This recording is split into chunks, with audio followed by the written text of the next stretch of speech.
चलो परमेश्वर पिता को मैं धन्यवाद देता हूँ मेरे उद्धारकर्ता यीशु मसीह के नाम से, जो फिर से हमें जीवन दिया, हमें श्वास दिया, हमें जीवितों के बीच में रखा और फिर से आज की संध्या शाम को अपने पवित्र उपस्थिति में और अपने संतों भक्तों के साथ इस बहुमूल्य समय को दिया। धन्यवाद देते हैं, प्रभु की महिमा करते हैं आज की जीवित गवाहियों के लिए जिन्हें मेरे बहनों ने भाइयों ने रखा, और इस तरह उन गवाहियों के द्वारा हम सब आशीषित होकर प्रभु के नाम की महिमा करते हैं। और धन्यवाद देते हैं प्रभु को उसके सारे प्रबंध के लिए, उसको उपाय, उसकी योजना के लिए जो सारे मानव जाति के लिए उसने आज भी रखा है, ताकि उस प्रबंध में हो कि हम सब यीशु मसीह के पास आने पाते हैं। एक वचन के साथ हम प्रभु की महिमा करके अपनी जीवन की दशा को देखना चाहेंगे। मत्ती 8 अध्याय उसका 18 से 20 पद तक पढ़ेंगे। कोई पढ़ने में सहायता करे। मत्ती 8 अध्याय 18 से 20 पद तक। मत्ती 8 18 से 20 तक। आवाज आ रही है अंकल मेरी? जी आ रहा है, आवाज आ रहा है। यीशु ने जब अपने चारों ओर एक बड़ी भीड़ देखी तो झील के उस पार जाने की आज्ञा दी। तब एक शास्त्री के पास आकर उससे कहा, हे गुरु, जहाँ कहीं तू जाए तेरे पीछे हो लूंगा। यीशु ने उससे कहा, लोमड़ियों के भट्ट और आकाश के पक्षियों के बसेरे होते हैं, परंतु मनुष्य के पुत्र के लिए सिर धरने की भी जगह नहीं है। एक और बस सो परमेश्वर इस वचन के पढ़े और सुने जाने पे आशीष दे। अद्भुत आशीष इस वचन में लिखा है। छोटी प्रार्थना के साथ हम वचन की सेवा आगे बढ़ेंगे। धन्यवाद धन्यवाद धन्यवाद धन्यवाद धन्यवाद सारी आशीषों के देने वाले पिता परमेश्वर, मेरे उद्धारकर्ता प्रभु यीशु मसीह के नाम से आपके चरणों पास आते हैं। आज की संध्या शाम के लिए, इस बहुमूल्य समय के लिए मैं आपको धन्यवाद देता। आपने अपनी आत्मा होकर हमें इकट्ठे किया। धन्यवाद देते प्रभु आपको वचन जो फिर से हमारे सामने रखा गया है। हम जानते प्रभु हमारा जीवन इस योग्य नहीं, फिर भी अपनी जीवन की हर एक निर्बलताओं आप हाथ में सौंपते हैं। सो बोलने में और सुनने में और समझने में आपका पवित्र आत्मा हमें से प्रत्येक की सहायता करने पाए। स्थिति वातावरण को और हमें से प्रत्येक के जीवन को आपके हाथ में, आपके साथ में और आपके पवित्र लहू के बाणे बांधते, सुरक्षित रखते, आशीषित करते। आपने प्रार्थना सुना प्रभु, धन्यवाद देते हैं। सारा महिमा, सारा गौरव, सारा आदर, इज्जत सब कुछ आपको देते हुए दुआ मैं अपने उद्धार करता प्रभु यीशु मसीह के नाम से मांगता हूँ, सुनिए और ग्रहण करिए, आमीन। 20 पद में यहाँ पे लिखा है, यीशु ने उससे कहा, लोमड़ियों के भट्ट और आकाश के पक्षियों के बसेरे होते हैं, परंतु मनुष्य के पुत्र के लिए सिर धरने की भी जगह नहीं हुई। ये बात कब कहा? पहाड़ी उपदेश में, अर्थात मत्ती 5 अध्याय 6 अध्याय और 7 अध्याय में यीशु मसीह ने अपने चेलों के साथ ऊपर में यीशु अपने चेलों को बहुत सारी बातों को सिखाने के बाद जब वो पहाड़ से नीचे उतरे तो मत्ती 8 अध्याय के 2 पद में कह रहे, और देखो एक कोढ़ी ने पास आकर उससे प्रणाम किया। और यदि हम 5 पद और 6 पद को देखें तो वहां पर कफरनहूम से आए तो एक सूबेदार ने उसके पास आकर उससे विनती की, ये प्रभु, मेरा सेवक घर में झोले का मारा हुआ बहुत दुखी है। मतलब एक कोढ़ी को और उसके बाद एक झोले के मारे हुए। और 14 पद में अगर हम देखते हैं तो यहाँ पे लिखा है, और यीशु ने पतरस के घर में आकर उसकी सास को ज्वर में पड़ी हुई देखा। इस तरह से प्रभु यीशु मसीह उस पहाड़ी उपदेश के बाद 8 अध्याय में इस अद्भुत चंगाई की इस काम को करते हैं। परंतु 16 पद में कह रहे, जब संध्या हुई तो उसके पास बहुत से लोगों को लाए जिनमें दुष्टात्माएं थी। उसने उन दुष्टात्माओं को अपने वचन से निकाल दिया और सब बीमारों को चंगा किया। परंतु 18 पद कह रहा है, यीशु ने अपने चारों ओर एक बड़ी भीड़ देखकर उस पार जाने की आज्ञा दी, और एक शास्त्री ने पास आकर उससे कहा, हे गुरु, जहां कहीं तू जाएगा मैं तेरे पीछे हो लूंगा। तब 20 पद में यीशु मसीह ने कहा, लोमड़ियों के भट्ट, और आकाश के पक्षियों के बसेरे होते हैं। मतलब एक उदाहरण के रूप में यीशु मसीह ने सामने इस बात को रखा। आज हम सबों के जीवन की इस बात को प्रभु रखना चाहता है। लोमड़ियों के भट्ट अर्थात लोमड़ी एक चालाक पक्षी रहता है। वो कहाँ पे रहता है? एक छेद में एक बिल या एक सुरंग टाइप में बना के उसके रहने की जगह होती है। और उसी प्रकार से यहाँ पे लिखा है कि आकाश में पक्षियों के बसेरे होते हैं। पक्षी जो उड़ने वाले जो पक्षी होते हैं वो भी अपने लिए घोंसला बना के रहते हैं, परंतु मनुष्य के पुत्र के लिए अर्थात अपने जीवन के लिए उन्होंने कह रहा है कि मनुष्य के पुत्र के लिए सिर धरने के लिए भी जगह नहीं है। यूहन्ना 1 अध्याय के 11 पद में कहा कि वो अपनों के यहाँ आया और अपनों ने उसे ग्रहण नहीं किया। ज्योति अंधकार में चमकी और अंधकार ने उसको ग्रहण नहीं किया। ये यीशु मसीह के जीवन की बातें। आज भी ये सारी बातें जो हमारे जीवन के लिए है, यीशु मसीह के सिर धरने के लिए। आज सच में क्या हमारे जीवन में थोड़ा बहुत जगह है क्या? लोमड़ी के जीवन के लिए वहां पे एक बात लिखा हुआ है। यदि हम देखें तो श्रेष्ठ गीत 2 अध्याय का 15 पद को पढ़ेंगे। यहाँ पे लिखा है, पढ़िए। श्रेष्ठ गीत 2 अध्याय 15 तो छोटी लोमड़ियां दाख की बारियों को बिगाड़ती हैं, उन्हें पकड़ ले, क्योंकि हमारी दाख की बारियों में फूल लगे हैं। यहाँ पे जो छोटी लोमड़ियां दाग की बारियों को बिगाड़ती है, उन्हें पकड़ ले, क्योंकि हमारी दाग की बारियों में फूल लगे हैं। इस वचन के साथ ऐसा लग रहा है दाग की बारी जो यशायाह 5 अध्याय के 7 पद के अनुसार लिखा हुआ है कि दाग की बारी परमेश्वर का घराना अर्थात इसराइली लोग, इसराइल की प्रजा, जिसे परमेश्वर ने अर्थात प्रभु यीशु मसीह ने अपने लोग द्वारा खरीदा, जिसे आज कलीसिया के रूप में कहा निकालेंगे। यशायाह 5 अध्याय का 7 पद, क्योंकि सेनाओं के यहोवा की दाख की बारी तो इसराइल का घराना है और उसका प्रिय पौधा यहूदा के लोग हैं, और उसने उनमें न्याय की आशा की परंतु अन्याय दिखाई पड़ा। उसने धर्म की आशा की परंतु उसे चिल्लाहट ही सुनाई पड़ी। हाँ, यहाँ पे 7 पद में कह रहा है क्योंकि सेनाओं के यहोवा की दाग की बारी इसराइल का घराना है। इस दाग की बारी में जो छोटे छोटे लोमड़ी हैं, उस दाग की बारी में वो उजाड़ने पे तुले हुए हैं। क्योंकि आगे लिखा है उस दाग की बारी में क्या है? दाग की बारियों में जो बिगाड़ते उन्हें पकड़, क्योंकि उस दाग की बारियों में क्या लगे हैं? फूल लगे हैं। आज अगर हमारे जीवन में ये वचन की संगति और वचन का पढ़ना, प्रार्थना में जीवन जो हम प्राप्त कर रहे हैं, ये एक प्रकार से ये जीवन में फूल लगे हुए हैं और आगे चल के इसी जीवन में फल लगने वाले हैं। और ये वचन कह रहा है कि दाग की बारियों में छोटी छोटी लोमड़ियों को पकड़ ले, जो दाग के बारे में फूल लगे उसे क्या कर रहे हैं? वो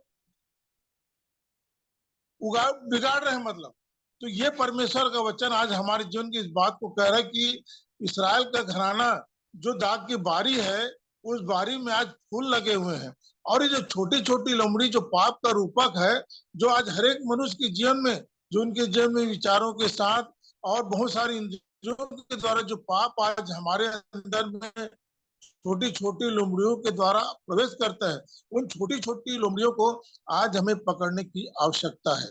वचन इसी बात को हमारे जीवन में सिखाना चाह रहा है। छोटी छोटी लोमड़ियों को जो आज हमारे जीवन में हमारे विचारों के द्वारा, हमारी बुद्धि ज्ञान के द्वारा, हमारी योग्यता के द्वारा और बहुत सारी इंद्रियों के द्वारा, जिसपे परमेश्वर वचन बार बार हमें मनाही करता है, ऐसे विचारों के द्वारा हमारे फूल जो फूल लगे हैं, आगे चल के जो फल भी लगने वाले हैं, इस दाग की बारी को छोटी छोटी लोमड़ी अर्थात हमारे जीवन के छोटे छोटे पाप बिगाड़ने उजाड़ने पर तुले। इसलिए हमें अपने जीवन को बड़े बारीकी से देखने की आवश्यकता है कि सच में ये छोटे छोटे लोमड़ी आज हमारे जीवन में किस तरह से। यदि हम मरकुस 7 के 21 अध्याय को देखें, मरकुस 7 के 21 में क्या कहता है?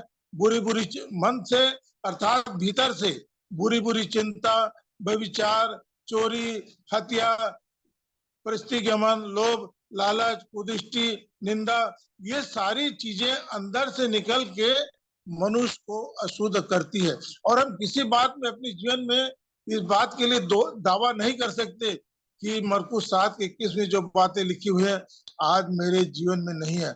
ऐसा कोई व्यक्ति नहीं जो ये ना सोचे, जिसके जीवन लिखा है कि बुरी बुरी चिंता, हमारे अंदर थोड़ा भी कहीं से कोई विचार आया, ये हमारे जीवन के लिए बुरी बुरी चिंता के बराबर है। और वहां पर मरकुस 7:21 इसी बात को कह दिया कि मनुष्य के अंदर से बुरी बुरी चिंता ये आके निकल के मनुष्य को अशुद्ध करती है।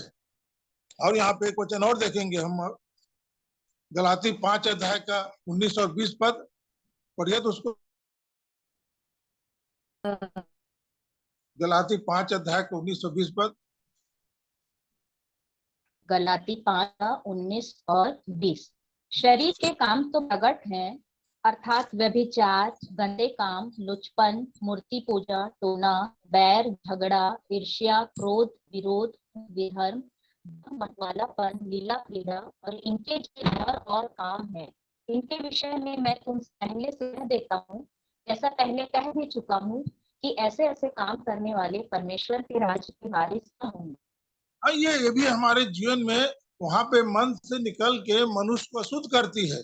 और यहाँ पे लिखा है शरीर के काम तो प्रगट है, अर्थात यहाँ पे लिखा अर्थात व्यभिचार, गंदे काम, लुचपन, मूर्ति पूजा, टोना, बैर, झगड़ा, ईर्ष्या, क्रोध, विरोध, छूट कूट, विधर्म, डाह, मतवालापन, लीला कड़ा, ये बहुत सारे जो छोटे छोटे लोमड़िया आज हमारे जीवन में है, जिनको जो हमारे उस दाग की बारी में जो फूल लगे हैं, इन फूलों को बिगाड़ रही है, उजाड़ रही है।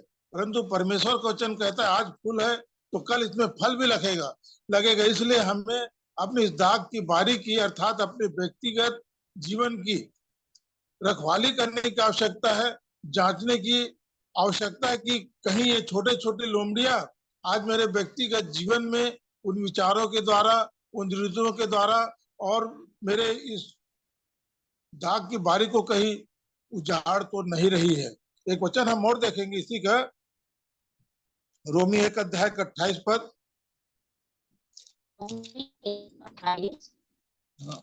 जब उन्होंने परमेश्वर को पहचानना न चाहा, तो परमेश्वर ने भी उन्हें उनके निकम्मे मन पर छोड़ दिया कि वे अनुचित काम करें। इसलिए वे सब प्रकार के अधर्म और दुष्टता और लोभ और वैर भाव से भरे और डाह और हत्या और झगड़े और छल और ईर्ष्या से भरपूर हो गए और चुगलखोर, बदनाम करने वाले, परमेश्वर से घृणा करने वाले, दूसरों का अनादर करने वाले, अभिमानी, झींग मार, बुरी बुरी बातों की बनाने वाले, माता पिता की आज्ञा न मानने वाले, निर्बुद्धि, विश्वासघाती, माया रहित, निर्दय हो। बहुत सारी बातें 28 तो पद परमेश्वर 31 पद में, बहुत सारी बातें 28 पद से 31 पद को अगर हम देखें तो कम से कम 21 बातें हमारे जीवन के लिए लिखा हुआ है। और अगर हम इसका 24 पद को पढ़ें और 26 पद को पढ़ें तो परमेश्वर ने उन्हें नीच कामों के कारण से उन्हें छोड़, उनकी अभिलाषाओं और अशुद्धताओं के कारण से छोड़ दिया। और 28 पद में लिखा है और जब उन्होंने परमेश्वर को पहचानना ना चाहा, इसलिए परमेश्वर ने भी उन्हें निकम्मे मन पर छोड़ दिया। यदि ये छोटे छोटे लोमड़ियां हमारी दाग की बारी को इसी रीति से उजाड़ते रहेगी तो हम परमेश्वर को संगति में रहेंगे जरूर, परंतु उस पहचान में जो पहचान परमेश्वर हमें देना चाहता है, शायद उस पहचान तक हम ना पहुंच पाए। शायद उस परमेश्वर को जिस रीति से हमें जानना चाहिए, पहचान, शायद उस वहां तक हम ना पाए। इसलिए वचन कह रहा है कि पहचाने निकम्मेपन पहचानना ना चाहे, इसलिए परमेश्वर ने भी उन्हें निकम्मे मन पर छोड़ दिया। इसलिए प्रभु हमारी सहायता करे। ये जो छोटी छोटी लोमड़ियां आज भी जो हमारे उस दाग की बारी को उजाड़ना चाहती है, और परमेश्वर का वचन कहता है कि उन्हें पकड़ लो। यहाँ पे एक वचन हम और देखेंगे, गलाती 5 अध्याय का 22 पद में, वहां पर इस प्रकार लिखा, परंतु आत्मा के अनुसार चलो। निकाले तो उस वचन को, गलाती 5 अध्याय का 22 गलाती 5:22।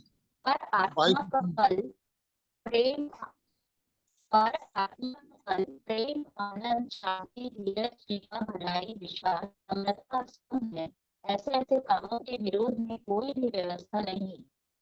और जो मसीह यीशु के हैं, उन्होंने शरीर को उनकी लालसाओं और अभिलाषाओं समेत क्रूस पर चढ़ा दिया है। देखिए 24 पद क्या कर रहा है, और जो मसीह यीशु के हैं उन्होंने शरीर को और उनकी लालसाओं और अभिलाषाओं समेत क्रूस पर चढ़ा दिया। ये हमारा निर्णय समर्पण था। पुराने जीवन से जब हम नए जीवन में आए, पश्चाताप किए, मन फिराए, और यहाँ पे 24 पद और जो मसीह यीशु के हैं उन्होंने शरीर को उसकी लालसाओं और अभिलाषाओं समेत क्रूस पर चढ़ा दिया।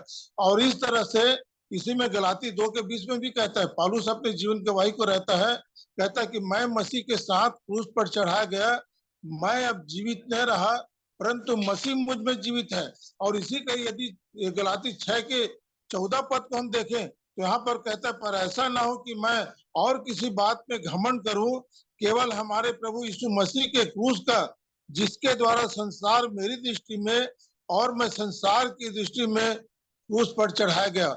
मैं चढ़ा दिया गया, संसार मेरी दृष्टि में और मैं संसार की दृष्टि में, और शरीर की इच्छा और अभिलाषा, सारी बातें जब क्रूस पर चढ़ा दी गई तो क्या बचा?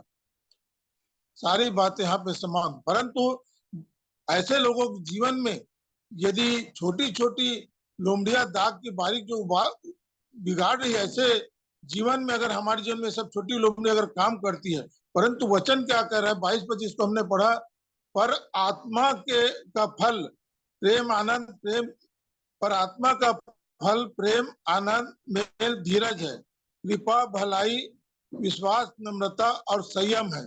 मतलब यदि हम प्रभु में पहचानने के बाद अगर इस जीवन में आगे बढ़ते हैं तो एक आशीष जो हमारे जीवन के लिए छुपी है, आत्मा का फल। यदि हम आत्मा में आके प्रभु में बढ़ के उन सच्चाई को जानने के बाद अगर इस जीवन में आगे बढ़ना चाहते हैं, क्योंकि प्रभु ने बड़ी दया करके हमें उस कलीसियाई जीवन में और विशेष करके उस घराने में, जिसे हमने जैसे 5:7 में देखा, दाग की बारी में प्रभु ने हमें रोप दिया है। हम अन्य जाति थे और वहां से प्रभु ने हमें निकाला। आज हमारी प्रार्थना दूसरों के लिए रहती है। हम क्या कहते हैं, अन्य जातियों का क्या होगा? अन्य जाति कौन है? देखिए यहाँ पे इफिसी 2 अध्याय का 13 पद, तो 11 पद पढ़ेंगे तो इफिसी 2 अध्याय 11 पद। इसका स्मरण करो कि तुम जो शारीरिक रीति से अन्य जाति हो और जो लोग शरीर में हाथ के किए हुए खतने से खतना वाले कहलाते हैं, वे तुमको खतना रहित कहते हैं।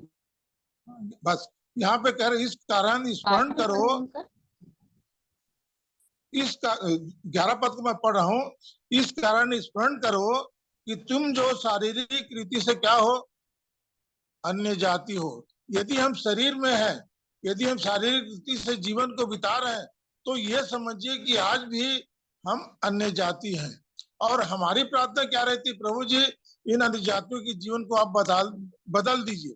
हमारे पास ये बोझ रहता है और वचन कह रहा है कि इस कारण स्मरण करो कि तुम जो शारीरिक रीति से अन्य जाति हो। और आगे कह रहा है, और जो लोग शरीर के हाथ के किए हुए खतना से खतना वाले कहलाते हैं, वे तुमको खतना रहित कहते हैं। तुम लोग उस समय मसीह से अलग और इस्राएल की प्रजा के पद से अलग किए हुए और प्रतिज्ञा की वाचाओं के भागी न थे, और आशाहीन और जगत में ईश्वर रहित थे। पर अब तो मसीह यीशु में तुम जो पहले दूर थे, मसीह के लोहू के द्वारा निकट आ गए हो। उस दशा से परिवर्तित जीवन प्रभु ने हमें दे दिया, अर्थात पश्चाताप के द्वारा, मन फिराव के द्वारा, यीशु के लोहू के द्वारा हम उस निकटता को प्राप्त कर लिया है। इसलिए आज के दिन में हमें अपने जीवन की दशा को पहचानना है कि प्रभु ने हमें कहाँ से निकाल के कहाँ पहुंचा दिया है। और उस छोटी छोटी लोमड़ियां जो आज भी उस दाग की बारी को, उस फूल को जो उजाड़ने पे तुला हुआ है, उससे हमें जांचने की और देखने की आवश्यकता है कि प्रभु मेरे विचारों के द्वारा और मेरे इंद्रियों के द्वारा और मेरे रहन सहन के द्वारा, जिस संसार में, जिस लिविंग स्टैंडर्ड में हम जीते हैं, जिस संसार में हम एक समझौतावादी विचारों के साथ रहते हैं, अपने एक स्टैंडर्ड को मेंटेन करना चाहते हैं, इन सारे विचारों के द्वारा जो आज छोटी छोटी लोमड़ियां उस दाग की बारी को जो उजाड़ने पे तुली, हमें पकड़ने की आवश्यकता है। प्रभु इस वचन के साथ मेरी और हम सबों की सहायता करे। प्रभु यही चाहता है कि आकाश में लोमड़ियों के भट्ट, यहाँ पे लिखा है ना मत्ती 8 के 20 में कहता है, यीशु ने उनसे कहा, लोमड़ियों के भट्ट और आकाश के पक्षियों के बसेरे होते हैं, परंतु मनुष्य के पुत्र के लिए सिर धरने की जगह नहीं। आज हम अपने जीवन को देखें कि सच में क्या मेरे हृदय में प्रभु के लिए कितना जगह है। और दो पक्षियों के, दो जंतुओं का नाम लिखा है। लोमड़ियों जो सुरंग बना के, जो बिल में, जो छेद में अपना घर बना के रहता है, और चिड़िया पक्षी जो है घोंसले के अंदर, घोंसले में अपना घर बना के रहती। परंतु प्रभु यहाँ पे वचन में कह रहा है कि मेरे लिए, अर्थात मनुष्य के पुत्र के लिए सिर धरने के लिए भी जगह नहीं है। तो सारी बातें आज हमारे जीवन के लिए रखा, हमें अपने जीवन की दशा को पहचानने की आवश्यकता है। तो प्रभु इस वचन के द्वारा हम सबों को आशीष दे और आशीषित करे। आइए छोटी प्रार्थना करें। धन्यवाद धन्यवाद धन्यवाद धन्यवाद धन्यवाद देते प्रभु, आज की संध्या शाम इस सुंदर संगति के द्वारा आपने हम सबों को जोड़ा, जीवित गवाहियों के द्वारा प्रभु, और इस वचन की आशीषों के द्वारा, कि आज इस वचन के द्वारा हम सब अपने जीवन की उस दशा को देख सके। प्रभु जो आज छोटी छोटी लोमड़ी आज उस दाग की बारी को उजाड़ने पे तुली, जहाँ पे आज फूल लगे हैं, और अवश्य प्रभु जी आज फूल लगे हैं तो उसी दाग के बारे में, उन्हीं फूलों में कल फल लगेंगे। और आज हमारे जीवन से यही चाहते प्रभु कि हम एक फलवंत जीवन को प्राप्त करें। आपको वचन कहता है, तुमने मुझे नहीं चुना परंतु मैंने तुम्हें चुना और तुम्हें ठहराया कि तुम बहुत सा फल लाओ। आपका ठहराया जाना और आपका बोल जाना, आपका चुन लिए जाना प्रभु सिर्फ हमारे जीवन में एक फलवंत जीवन की कामना करते हैं। इसलिए दया करे प्रभु, हम तुच्छों, हम मूर्खों के जीवन को आपने उस अंधकार से, उस विनाश से निकाला है, और इसके पीछे आपका एक उद्देश्य है प्रभु जी, कि हम अपने जीवन की दशा को पहचाने और उन छोटी छोटी लोमड़ियों को, जो दाग की बारी को, अर्थात हमारे व्यक्तिगत जीवन को, जो जिसमें फूल लगे हैं प्रभु, उन फूलों को तोड़ के उस दाग की बारियों को सत्यानाश करना चाहते प्रभु। आप सहायता कर, हम सब अपने व्यक्तिगत जीवन की दशा को पहचान सके। इसमें आपका पवित्र आत्मा मेरी और हम सबों की सहायता करने पाए। आपने प्रार्थना सुना प्रभु, धन्यवाद देते हैं। सारा आदर, सारा महिमा, सारा गौरव, सारा जलाल आपको देते हैं। दुआ मेरे उद्धार करता प्रभु यीशु मसीह के नाम से मांगते हैं, सुनिए और ग्रहण करिए। आमीन।